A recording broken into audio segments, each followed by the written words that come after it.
Class 8th मैंने आपको आपकी हिंदी की प्रथम पाठ्यपुस्तक से पाठ 7 क्या निराश हुआ जाए इसका बेटा मैंने आपको पेज नंबर 34 पढ़ाया था और बेटा आपको मैंने 35 में आधा पढ़ाया था।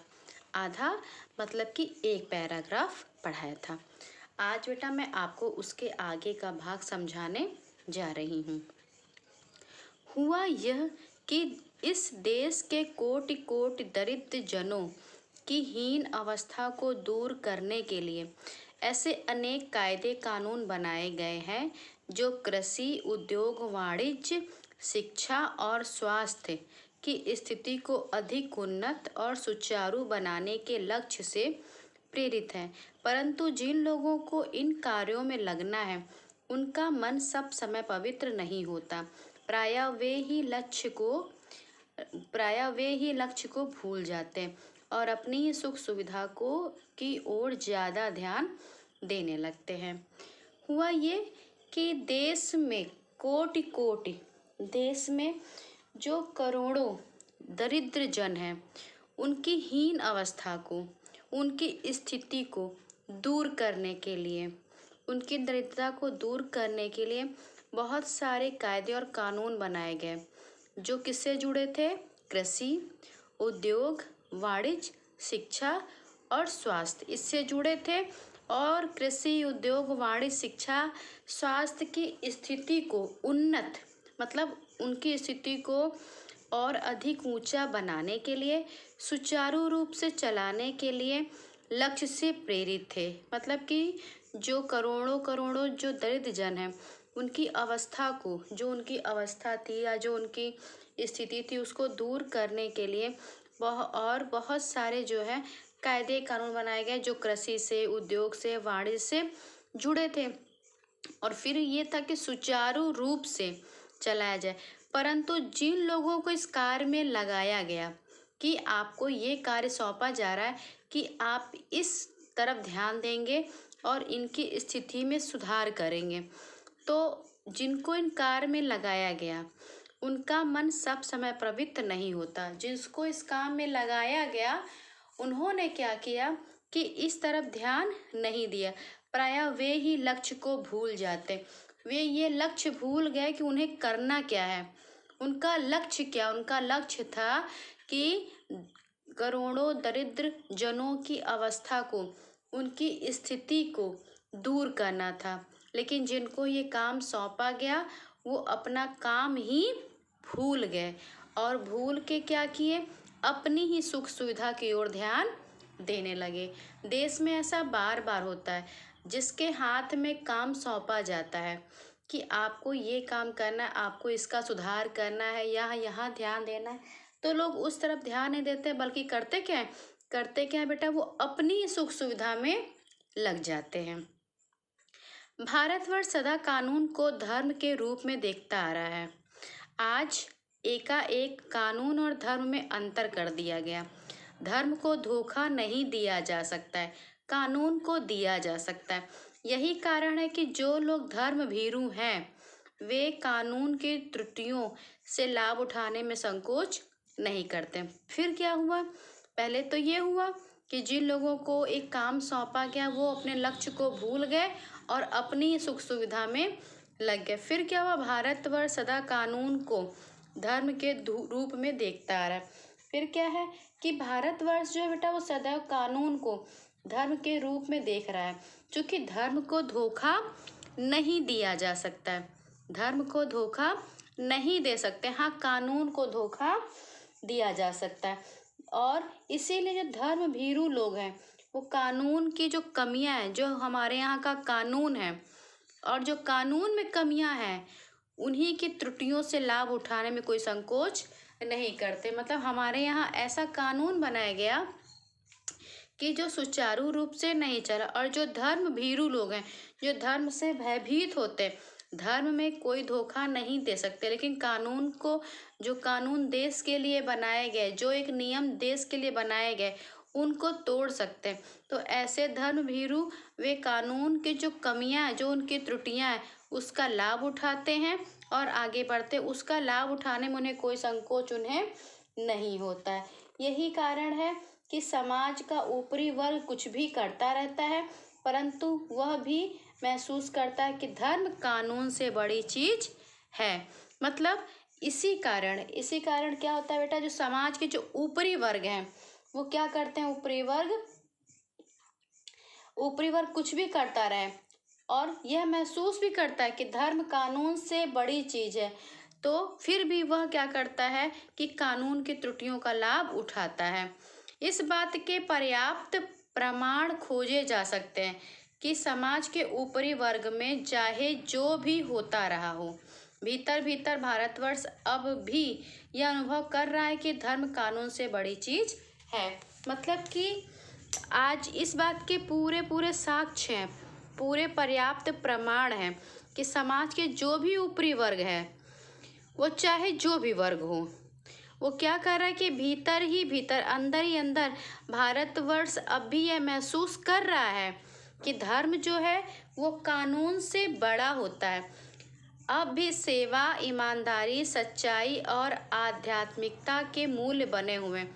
फिर भी वह यह अनुभव कर रहा है कि जो धर्म है वो कानून से बड़ी चीज है और आज भी वह सेवा, ईमानदारी, सच्चाई के, आध्यात्मिकता के मूल बने हुए। वे दब अवश्य गए हैं, मतलब वह दब गए हैं, वे बंदिश में दब गए लेकिन नष्ट नहीं हुए। जो लोग जिनके पास सेवा है, ईमानदारी है, सच्चाई है, आध्यात्मिकता के मूल बने हुए, आज स्थिति के अनुसार, आज समय के अनुसार वे दब तो गए हैं लेकिन नष्ट नहीं हुए हैं। आज भी वह मनुष्य से प्रेम करता है, महिलाओं का सम्मान करता है, झूठ और चोरी को गलत समझता है, दूसरे को पीड़ा पहुंचाने को पाप समझता है। हर आदमी अपने व्यक्तिगत जीवन में इस बात को महसूस करता है। समाचार पत्रों में जो भ्रष्टाचार के प्रति इतना आक्रोश है, वह यही साबित करता है कि हम ऐसी, मतलब कि आज भी पर्याप्त प्रमाण खोजे जा सकते हैं कि समाज के जो ऊपरी वर्ग हैं, चाहे वह जो भी हो, भीतर भीतर भारत भी यह अनुभव कर रहा है कि धर्म जो है वो कानून से बड़ी चीज है। और आज भी बेटा ऐसे लोग हैं जिनके पास ईमानदारी है, सच्चाई है, जिनके पास सेवा है। आज स्थिति के अनुसार वह दब तो जरूर गए हैं, बंदिश में हैं, परंतु आज भी वे नष्ट नहीं हुए हैं। आज भी वह मनुष्य से प्रेम करते हैं, महिलाओं की इज्जत करते हैं, झूठ और चोरी को गलत समझते हैं, दूसरे को कष्ट पहुंचाना वह पाप समझते हैं। हर आदमी अपने व्यक्तिगत जीवन में इस बात का अनुभव करता है कि समाचार पत्रों में जो भी भ्रष्टाचार है उसके प्रति इतना ज़्यादा आक्रोश है, वह यही बात साबित करता है कि हम ऐसी, आइए बेटा पेज नंबर 36 पर, हम ऐसी चीज़ों को गलत समझते हैं और समाज में उन तत्वों की प्रतिष्ठा कम करना चाहते हैं जो गलत तरीके से धन या मान संग्रह करते हैं। मगर आज भी बेटा ऐसे लोग हैं जिनके पास सेवा, ईमानदारी, सच्चाई है, वे दूसरों से प्रेम करते हैं, महिलाओं का सम्मान करते हैं, दूसरों को पीड़ा पहुंचाने को पाप समझते हैं। आज जो समाचार पत्रों में जो भ्रष्टाचार के प्रति इतना आक्रोश है, वह यही बात साबित करती है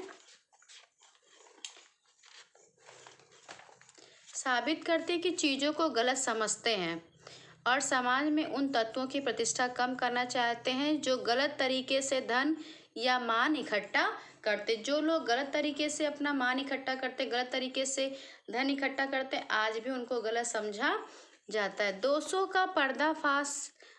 का पर्दाफाश करना बुरी बात नहीं है। बुराई यह मालूम होती है कि किसी के आचरण के गलत पक्ष को उद्घाटित करके उसमें रस लिया जाता है और दोषोद्घाटन को एकमात्र कर्तव्य मान लिया जाता है। बुराई में रस लेना बुरी बात है, अच्छाई में उतना ही रस लेकर उजागर ना करना और भी बुरी बात है। सैकड़ों घटनाएं ऐसी घटती हैं जिन्हें उजागर करने से लोक चित्त में अच्छाई के प्रति अच्छी भावना जगती है। मतलब दोषों का पर्दाफाश करना, अगर किसी में दोष है, किसी में कमी है, कोई बुराई है तो उसको उजागर करना, मतलब पर्दाफाश करना, उसको उजागर करना बुरी बात नहीं है। उसकी कमियों को, उसके दोषों को, उसकी बुराइयों को प्रकट करना, बताना बुरी बात नहीं है। बताना चाहिए कि हाँ तुम्हारे में ये कमी है। पर होता क्या है, बुराई यह मालूम होती, लेकिन वास्तविकता में बुराई ये है कि अगर हम किसी के आचरण के गलत पक्ष को उद्घाटित करके उसमें रस लिया जाता है। लेकिन ये बुराई ये मालूम, किसी में अगर कोई दोष है, कमी है, तो उसको जो है पर्दाफाश करना बुरी बात नहीं। लेकिन हाँ, बुराई ये है कि जब किसी के आचरण का गलत पक्ष को, उसके गलत पक्ष को हम उजागर करें, उद्घाटित करें और फिर उसमें रस लें, उसमें हम क्या करें, उसकी हंसी उड़ाएं, उसमें हम मजा लें, उसमें हमें अच्छा लगे। किसी की बुराई को उजागर करना ठीक है, लेकिन बुराई की हंसी उड़ाना या उसको चारों तरफ जो उसके गलत पक्ष को उद्घाटित करके उसमें हम मौज लें, रस लें, तो ये गलत बात है। दोषोद्घाटन को एकमात्र कर्तव्य मान लिया जाता है। किसी के दोषों को उद्घाटन करना, दोषों को प्रकट करना हम कर्तव्य मान लेते हैं। बुराई में रस लेना बुरी बात है। किसी की बुराई में मस्ती करना, बुराई में हंसी उड़ाना, उसकी बुराई में रस लेना बुरी बात है। अच्छाई में उतना ही रस लेकर उजागर ना करना और भी बुरी बात है। हाँ, लेकिन अगर उसमें अच्छाई है तो उतना ही रस लेके उजागर ना करना। अगर बुराई है तो हम उसको चारों तरफ बताएं, चारों तरफ फैलाएं, उसकी हंसी करें, तो ये गलत बात है। अच्छाई है तो अच्छाई को भी प्रकट करना और उसकी अच्छाई को उजागर प्रकट करना अच्छी बात है। लेकिन होता क्या है कि अच्छाई को उजागर नहीं करना ये और भी बुरी बात होती है। मतलब अगर दोष है तब तो प्रकट कर दो और हंसी उसकी करो, रस लो, लेकिन अगर उसमें अच्छाई है तो उसको ना प्रकट करो, तो ये तो गलत बात है ना। सैकड़ों घटनाएं ऐसी घटती हैं, आज ना जाने कितनी घटनाएं ऐसे ही घट रही हैं जिन्हें उजागर करने से लोक चित्त में अच्छाई के प्रति अच्छी भावना जगती। आज ना जाने कितनी सैकड़ों घटनाएं इसी तरह की घट रही हैं कि लोग दूसरों में कमियां देखते हैं और उसकी अच्छाइयों को उजागर नहीं करते। एक बार यहाँ पर बेटा लेखक ने अपने जीवन में घटी एक घटना बताई। एक बार रेलवे स्टेशन पर टिकट लेते हुए गलती से मैंने 10 के बजाय 100 रुपए का नोट दिया और मैं जल्दी जल्दी गाड़ी में आकर बैठ गया। थोड़ी देर में टिकट बाबू उन दिनों के सेकंड क्लास में के डिब्बे में हर आदमी का चेहरा पहचानता हुआ उपस्थित हुआ। उसने मुझे पहचान लिया और बड़ी विनम्रता के साथ मेरे हाथ में 90 रुपए रख दिया और बोला, यह बहुत गलती हो गई थी, आपने भी नहीं देखा, मैंने भी नहीं देखा। उसके चेहरे पर विचित्र संतोष की गरिमा थी। मैं चकित रह गया। लेखक बता रहे हैं अपने जीवन में घटी घटना कि एक बार रेलवे स्टेशन पे वो टिकट लेने गए और गलती से उन्होंने 10 के बजाय 100 रुपए दे दिए और जल्दी जल्दी वो गाड़ी में बैठ गए। थोड़ी देर बाद टिकट बाबू जब आए तो उन दिनों सेकंड क्लास के डिब्बे में हर आदमी का वो चेहरा पहचानते थे और पहचानते हुए उपस्थित हो गए। उन्होंने मुझे भी पहचान लिया और बड़ी विनम्रता से उन्होंने क्या किया, टिकट बाबू ने मेरे हाथ में 90 रुपए रख दिया और बोले कि बहुत गलती हो गई, आपने भी नहीं देखा, मैंने भी नहीं ध्यान दिया। उसके चेहरे पर विचित्र संतोष की गरिमा थी। मैं आश्चर्यचकित रह गया क्योंकि आज भी ईमानदारी है। कैसे कहूँ कि दुनिया से सच्चाई और ईमानदारी लुप्त हो गई है। वैसे अनेक अवांछित घटनाएं भी हुई हैं, परंतु यह एक घटना ठगी और वंचना की अनेक घटनाओं से अधिक शक्तिशाली है। फिर लेखक कह रहा है कि कैसे कहूँ कि दुनिया में से सच्चाई और ईमानदारी लुप्त हो गई। कैसे कहूँ कि दुनिया से सच्चाई और ईमानदारी जो है गायब हो गई।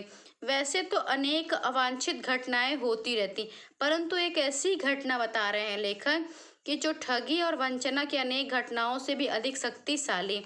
एक बार क्या हुआ कि मैं बस में यात्रा कर रहा था। लेखक कह रहे हैं कि एक बार क्या हुआ, मैं बस में यात्रा कर रहा था। मेरे साथ मेरी पत्नी और 3 बच्चे भी थे। आइए बेटा पेज नंबर 37 पे।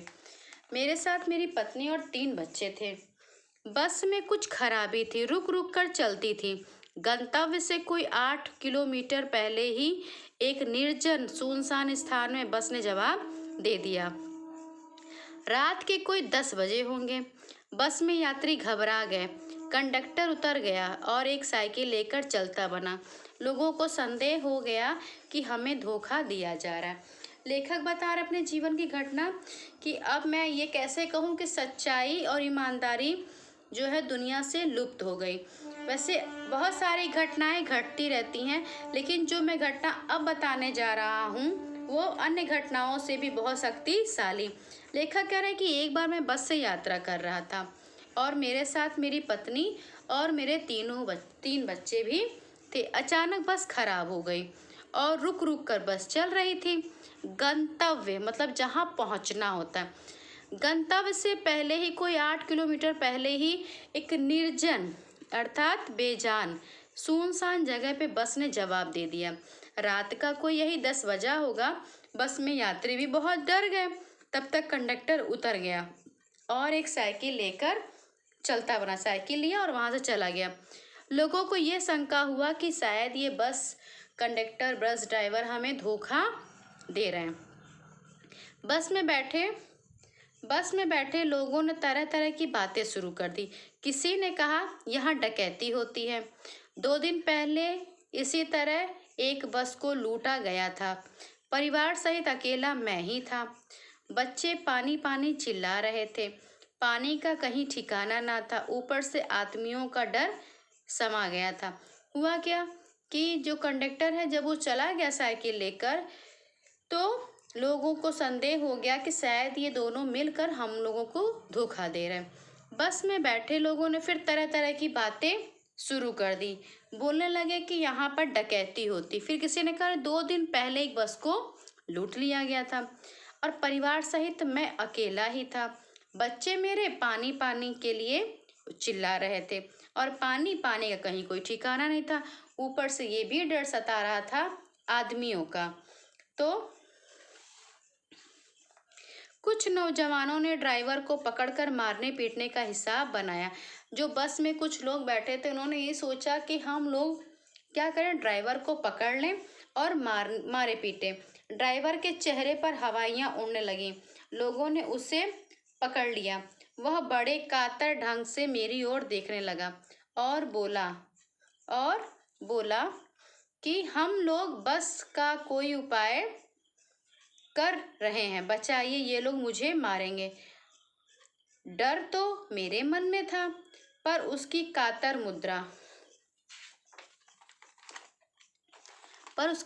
मुद्रा देखकर मैंने यात्रियों को समझाया कि मारना ठीक नहीं है। परंतु यात्री इतने घबरा गए थे कि मेरी बात सुनने को तैयार नहीं हुए। कहने लगे इसकी बातों में मत आइए, धोखा दे रहा है। कंडक्टर को पहले ही डाकुओं